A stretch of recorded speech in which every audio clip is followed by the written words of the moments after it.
Good morning guys, this is Azenquor Tuts again with another tutorial. Now we'll be creating the future type text style, and this is a preview of something that we're going to be doing today. Of course you could always do an alternate one, uh, dark future.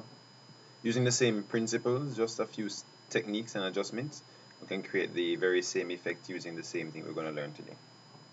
Alright, let's get into it. So first things first, let's start a new document. And just set the desktop size or your width and height as whatever size you want, probably as a desktop wallpaper. We can leave the resolution at 72 unless you intend to print it, in which you can always raise the resolution to 300 pixels per inch, and you can probably adjust what size you want it in inches. Alright, so we're just going to look at it, future. Alright, so let's start out. We have a blank canvas here. Now we want to start with a dark gray background. You can choose to use 2 to 2 to 2 to 2, and we'll just take the fill bucket tool and just fill that there. Now on a new layer, and as I always recommend, it's good to have your elements on different layers. What we're gonna do is we're gonna use a brush. Now normally you won't have this brush, but you can always go on brusheezy.com and download the subtle grunge brush, and once you download that, you can go back into Photoshop, click on the brush properties, and just choose to load that brush. It's going to be in the ABR format and subtle grunge brushes here. When you load it in, what's going to happen is that it's going to be the last set of brushes that appear inside your brush set here.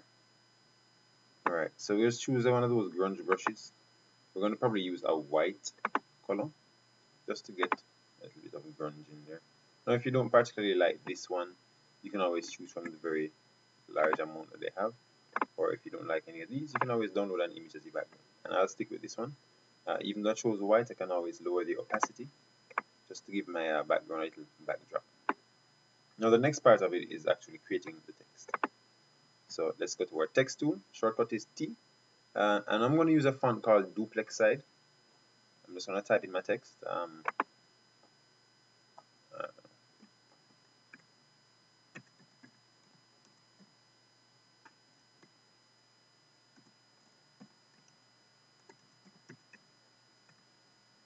Azenquor to change the size. No, it's way too small. And since it's being that small, we can always just manually adjust it. I'm going to center it. Now, if for any reason you want to align something in particular to the very center of a document, you can always select all the area you want to align it to and choose one of these aligning options. Right, you can always align it along the top edge, right edge. So I'm going to click on that, and I kind of want it in the very exact middle, and I can always scale it up afterwards. Control D to deselect, and let's just scale it up using the transform tools. So Azenquor Tuts. You can always put your own name there or whatever else you want to put in there. Now we're going to start with getting the metallic look to it. So we'll go to the layer styles. We're going to use the gradient overlay first. Now there's an additional part I'm going to use afterwards, but I'm just going to use this gradient overlay as like a filler. So I'm going to use a dark gray to a relatively light gray.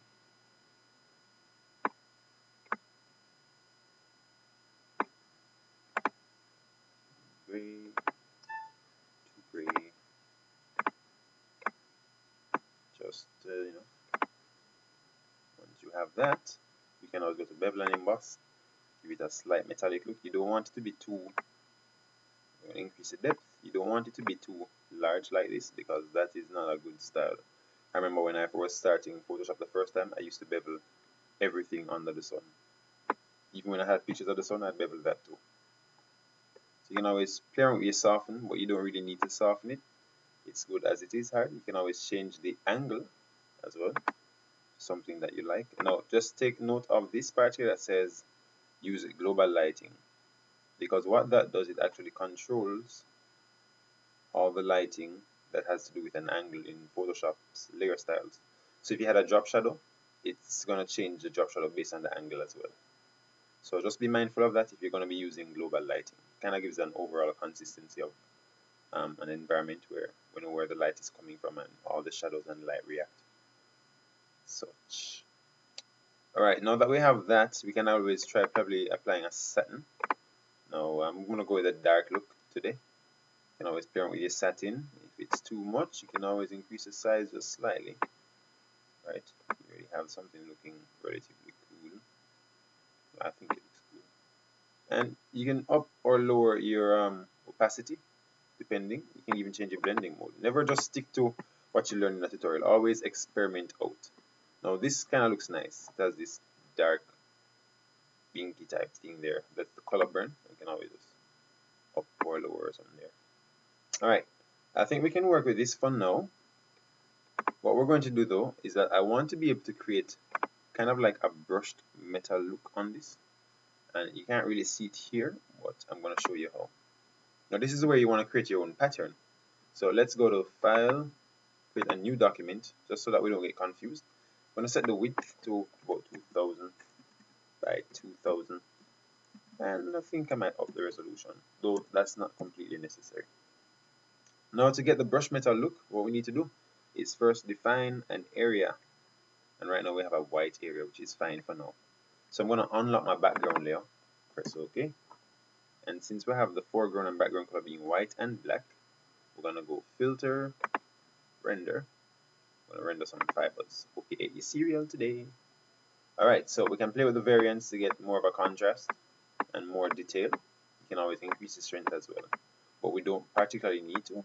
So we're just going to work with this we have so far, and the variants can be carried down just a bit. So my values are 2113. That can work. Alright, today's Friday the 13th. One of my favorite days of the year. Yeah. So press OK. Now the next part of it, this doesn't look like metal at all. So we're going to go to Filter, then we're going to blur it. And we have an option for motion blur, which gives you kind of that look. But since the fibers were going on a vertical setting, then we're going to change this to 90 degrees.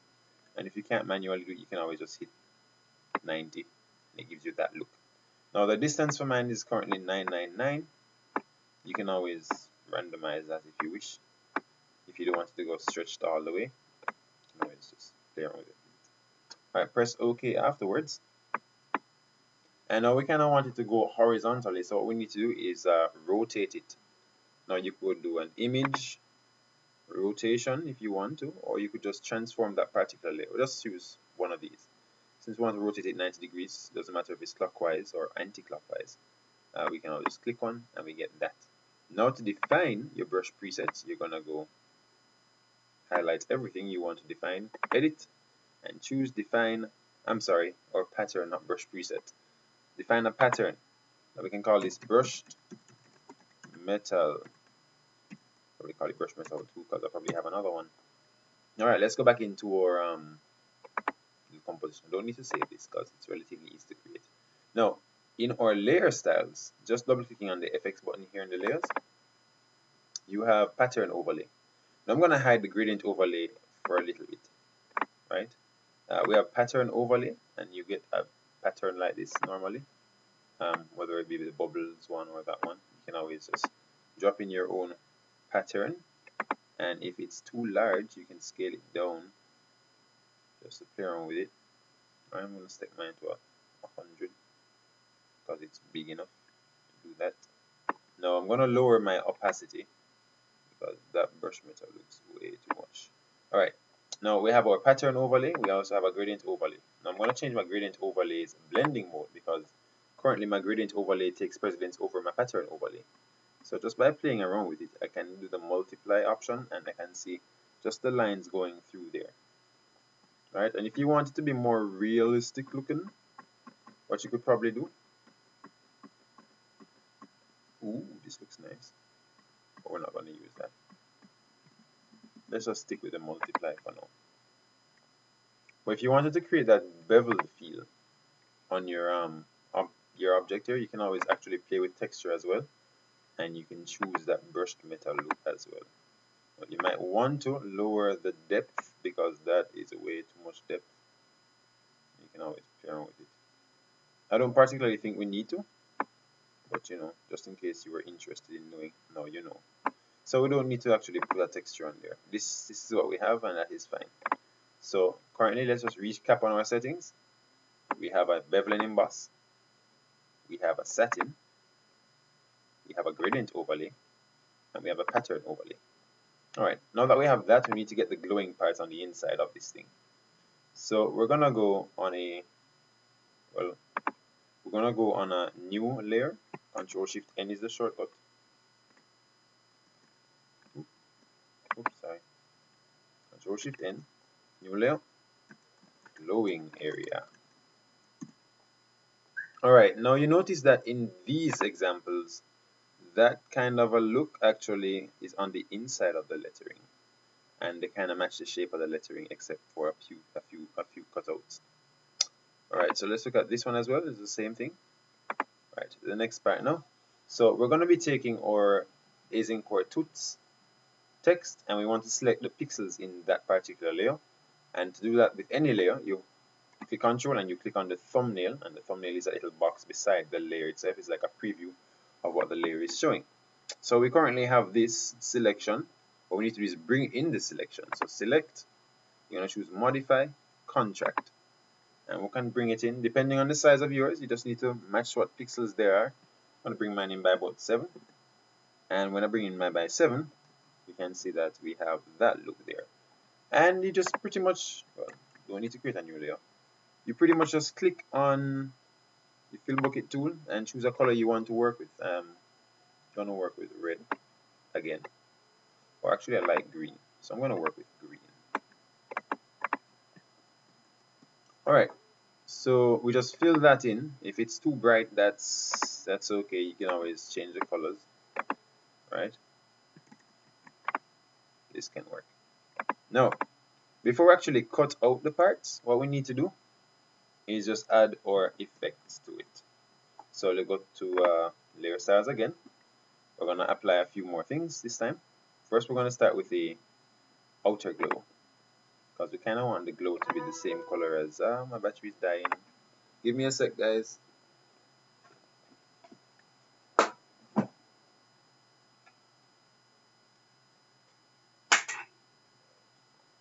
Boom. Alright, we should be fine. Oh, no. Alright, so the glow is going to be the same color as our green area here. Maybe slightly brighter. And we can increase the size just to get some of a glow there. Make sure you check your contours, because you can actually get the glow a different way if you want to. Okay, so we can increase the size. Size does that. We also have spread, which increases the intensity. But that is fine as it is. This size is not too much. It's good enough. The next part now, you also have an inner glow, right? But let's play with this. I'm going to make this white first of all, and I also want to change the size. But this time, the size isn't going to be coming from the edge. It's going to be coming from the center. So get something looking like that. Now you can always play around with your blending modes, like I always recommend, just to see if there's anything better out there that you could be using. Maybe I could use this, maybe. And I will. This looks nice. Alright, another part to it now is that we're going to use the bevel and emboss. But we don't want it to look like it's coming out. We want it to look like it's going in, or it's been insetted into the metal. So rather than making the direction up, we choose down instead. And if you change the size, you can always get it to look like more, but you don't want it to be too much. So I'm going to stick with my size being 1 pixel. I mean 0 pixel look way better, I think. Now it's increase the depth as well. But it won't change unless you increase the size. So let's go with that. Alright, this looks nice. Now there's just another part to it. Or is there? Now I think we're done with this for now. Just those 3 settings should work. Alright, so you can always add more if you want to. I always recommend adding your own stuff. And after you're done, just press OK. Now the last part to it, really, is getting the shape to be, designed in the different cutting methods. What we're going to do though is we're going to add a layer mask. Now, the reason why I'm saying we're going to use a layer mask, and what masking does, allows you to hide a particular area of pixels without actually deleting those pixels, which does come in handy, especially if you intend to go back on a certain area. So we'll be using the polygonal lasso tool, which allows you to select in polygons like so. Now, if you look at mine, I keep the diagonal lines consistent. They're actually going at 45 degrees. And the way you can do that is that when you click on the first area, example on this A, you hold shift and you can see it's going along 90 degrees, 45 degrees, etc. And you just decide where you want to cut, and you cut accordingly, right? You don't have to cut all of them out. Simple like this. You can just do them like this, and you just hit the mask button. Well, go on the mask layer, make sure you choose an appropriate brush or a fill bucket, and you simply just fill it in the color black. What's going to do is we're going to hide that. Right now I could let it stay like that, and I could even go up a little further and go, I want this part white.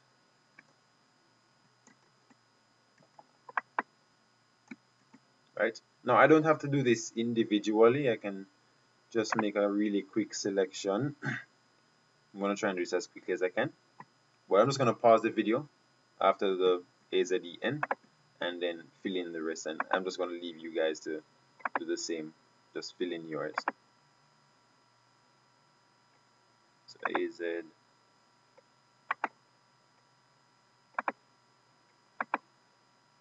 just going to go around and do it randomly.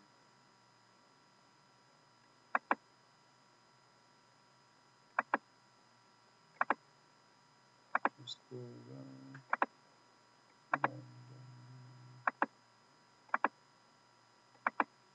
No, it might not make any sense now. Believe me, I have no idea what it's going to turn out to be because I'm just doing this randomly.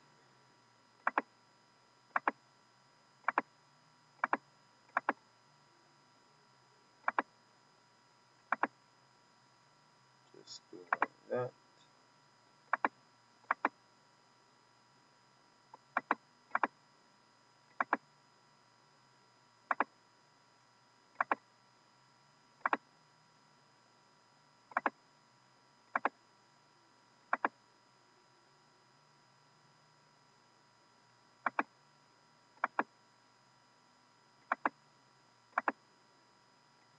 So I'm going to pause the video here. Alright, I've made my selection, and I'm just going to use the fill bucket tool, and I'm going to fill that in black. Right, now what we get is something looking like this.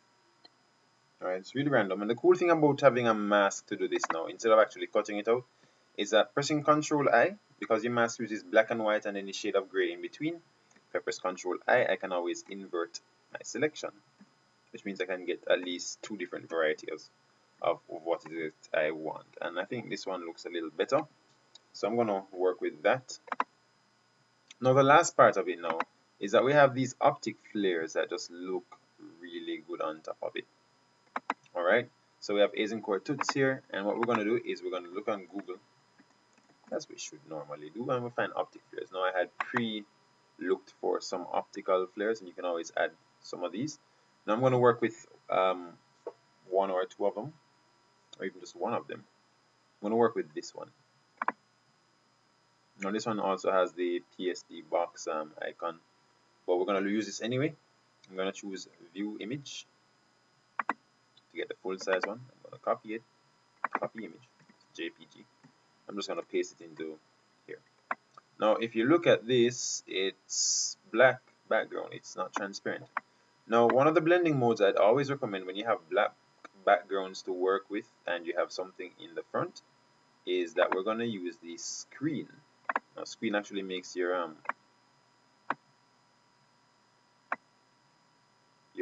layer really, it's like everything you choose to advertise today. Alright, so we have a screen, and although the background is originally black, because we're blending that screen mode, you know, with the rest of our layers, then we're gonna get this transparency for the black area. Now we can simply hit the mask button for this particular part and just remove that psdbox.com, or rather hide it. Let's give them props where they get deserved props, right? So there's another thing.